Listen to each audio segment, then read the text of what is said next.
Kisah ini berawal dari seorang janda cantik bernama Ajeng. Dia tinggal di sebuah desa bersama ibunya yang sudah renta. Sebenarnya, Ajeng sudah pernah menikah 3 kali. Namun sayangnya, semua pernikahannya itu kandas karena si Ajeng ini mandul. Umur Ajeng masih terbilang muda. Dia baru 27 tahun. Ia pertama kali menikah saat berumur 15 tahun dengan seorang pengusaha kelapa. Lelaki itu cukup kaya, Ajeng sempat bahagia dengannya. Namun setahun kemudian, lelaki itu menjatuhkan talak 3 karena Ajeng tak kunjung memberikan keturunan.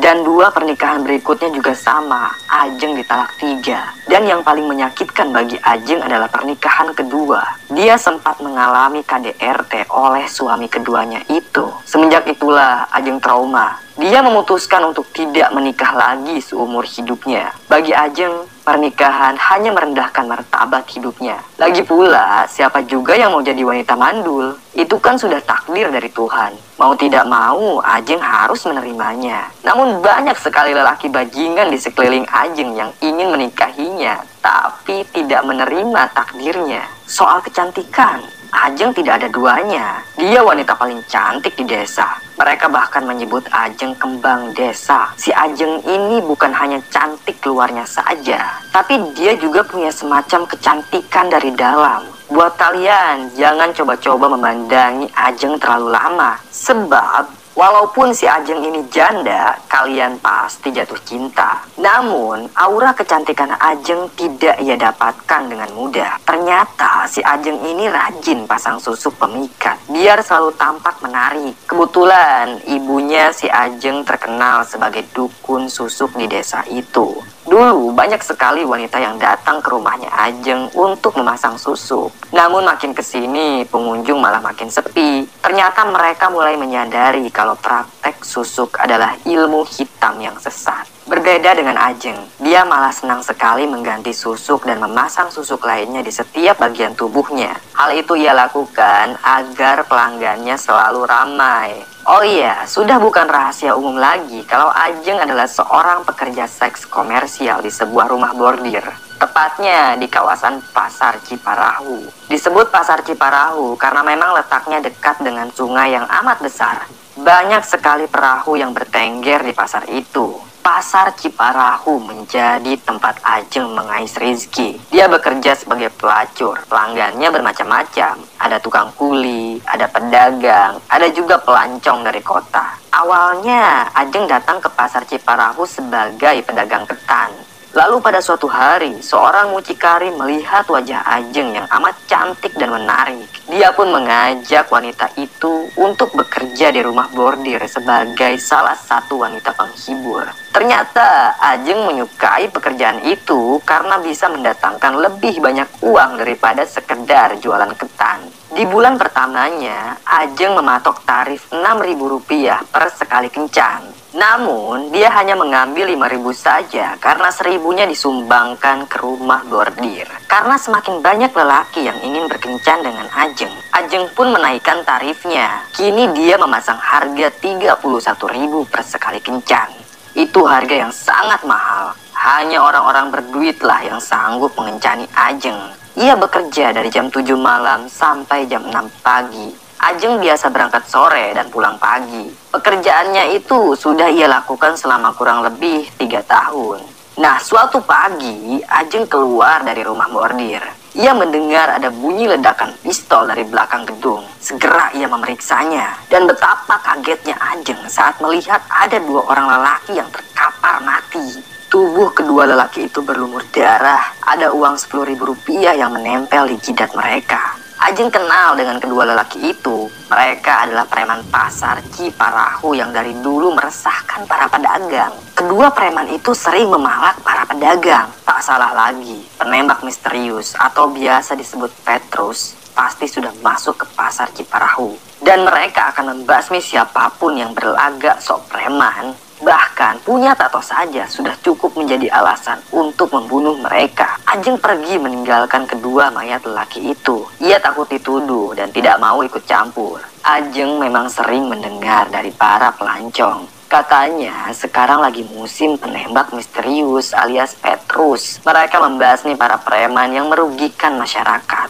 Ajeng yakin kedua mayat itu juga ulah Petrus. Akan banyak korban lainnya di pasar ini karena Ajeng tahu betul banyak sekali bandit di pasar Ciparahu. Dan dugaan Ajeng itu terbukti. Keesokan paginya ada 5 orang preman yang tewas di tengah-tengah pasar. Terdapat luka tembakan di dada mereka. Juga ada uang Rp10.000 yang menempel di jidat para preman itu. Uang tersebut dimaksudkan untuk biaya pemakaman si preman. Orang pasar pun langsung mengembalikan mayat-mayat itu ke keluarganya masing-masing. Sebenarnya para pedagang gembira akan kehadiran Petrus di pasar Ciparahu. Karena dari dulu mereka sangat tertekan dengan adanya biaya pajak liar yang diterapkan para preman pasar. Saat itu, para preman di pasar Ciparahu mulai ketakutan melihat rekannya mati satu persatu. Tak ada yang tahu siapa penembak misterius dan di mana para penembak itu sekarang.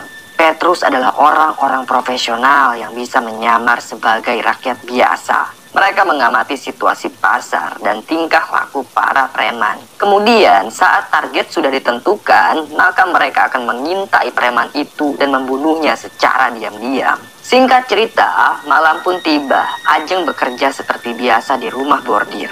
Dia duduk di atas sofa warna putih sambil merokok kretek. Kata mucikari, nanti jam 9 rumah bordir itu akan kedatangan si Barong. Dia adalah mafia, raja preman dan penjahat yang paling ditakuti di pasar Ciparahu. Kebetulan dia akan mengincani Ajeng malam ini. Sebenarnya Barong sering sekali mengincani Ajeng. Dia ketagihan dengan jasa wanita itu. Perlu teman-teman ketahui, alasan si Barong menjadi raja preman tak lain karena dia sangat sakti. Dia punya ilmu kebal dan ilmu santet. Sudah tak terhitung orang yang jadi korban santetnya Barong. Dia tak segan membunuh manusia, baik secara gaib ataupun secara langsung. Anak buahnya tersebar di mana-mana. Dia juga sangat kaya karena setiap bulan Barong mendapat jatah pajak dari para pedagang. Tak lama berselang, akhirnya Barong tiba di rumah bordir. Dia dikawal oleh 2 orang anak buahnya. Perawakan Barong gendut, perutnya buncit, tubuhnya pendek, warna kulitnya sawo matang. Tampangnya bengis, dan dia senang sekali mengenakan topi koboi warna putih. Ajeng berdiri menyambut kedatangan Barong. Sesuai kesepakatan, si Barong menyerahkan uang pada Ajeng lalu membawa wanita itu masuk ke dalam kamar. Ajeng duduk di tepi ranjang. Dia mematikan rokok lalu melepas ikat rambutnya. Seketika saja rambut itu tergerai dengan begitu indah. "Kau tak takut?" tanya Ajeng pada Barong. "Takut apa?" Barong malah tanya balik. "Akhir-akhir ini anak buahmu banyak yang tewas ditembak Petrus. Mereka pasti mengincarmu juga," kata Ajeng. Barong pun membuka bajunya. "Aku tidak takut sama sekali. Semalam aku sempat ditembak 3 kali di bagian dadaku." Barong menunjukkan bekas tembakan di dadanya. Bekas tembakan itu hanya berwarna merah dan bulat. Dia memang kebal peluru. Lalu Barong mengelus rambut wanita itu. "Jadilah istriku," kata Barong. Mendengar perkataan si Barong, jelas saja Ajeng kaget. Dia tidak menyangka Barong tertarik menjadikannya istri. Padahal sekarang Barong sudah punya 3 istri. "Aku tidak bisa, Barong. Aku tidak mau punya suami lagi seumur hidupku," jawab Ajeng.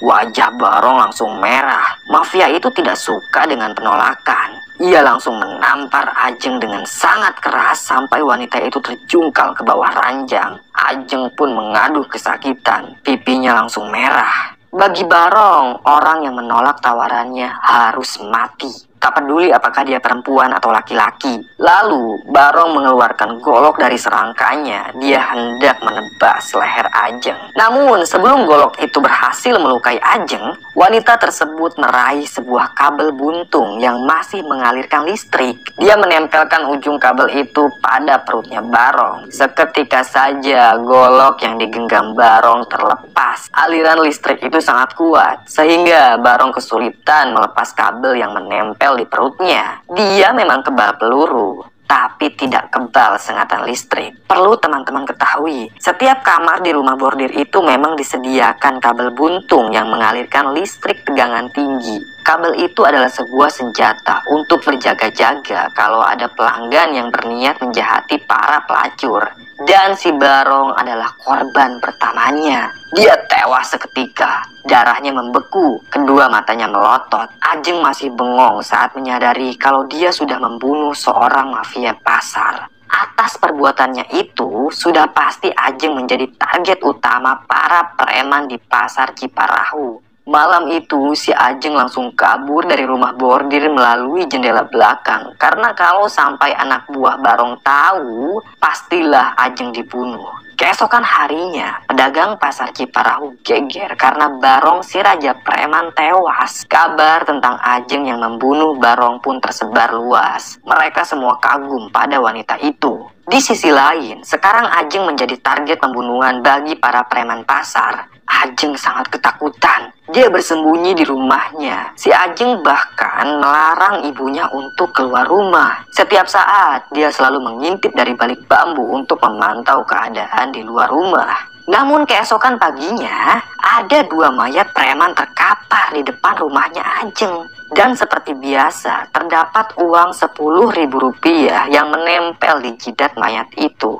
Ajeng bingung harus diapakan mayat preman ini. Dia pun mengambil uang 10 ribuan itu lalu membuang mayatnya ke sungai. Anehnya, bukan hanya pagi itu saja. Selama 5 hari berturut-turut, Ajeng selalu menemukan mayat preman pasar yang mati di depan rumah si Ajeng. Siapa yang membunuh mereka? Ajeng bertanya-tanya dalam hatinya. Dan pagi itu, saat Ajeng akan membuang jasad preman ke sungai, muncullah 3 orang lelaki berjaket kulit warna hitam. 2 lelaki tersebut berwajah pribumi, sedangkan yang satunya lagi berwajah Tionghoa. Lelaki berwajah Tionghoa menyapa Ajeng. "Kalian siapa?" tanya Ajeng. Ia meletakkan mayat yang sedang diseretnya. "Kami Petrus. Selama ini, kamilah yang membunuh para preman itu. Mereka datang untuk membunuhmu," kata lelaki berwajah Tionghoa. "Kenapa kalian menjagaku?" tanya Ajeng sambil mengerutkan dahi. "Kami kagum karena kau telah berhasil membunuh Barong. Dia adalah target utama kami di pasar Ciparahu. Beberapa kali kami sudah menembaknya, tapi dia kebal peluru. Kami ucapkan terima kasih Ajeng," kata si lelaki berwajah Tionghoa. "Ah, itu hanya kebetulan saja," jawab Ajeng singkat. Dia kembali meraih lengan mayat dan hendak menyeretnya ke sungai. "Tunggu Ajeng, kami ingin menawarkan pekerjaan padamu," ucap salah satu dari mereka. "Pekerjaan apa?" tanya Ajeng. Si lelaki Tionghoa menjelaskan apa yang harus dilakukan Ajeng.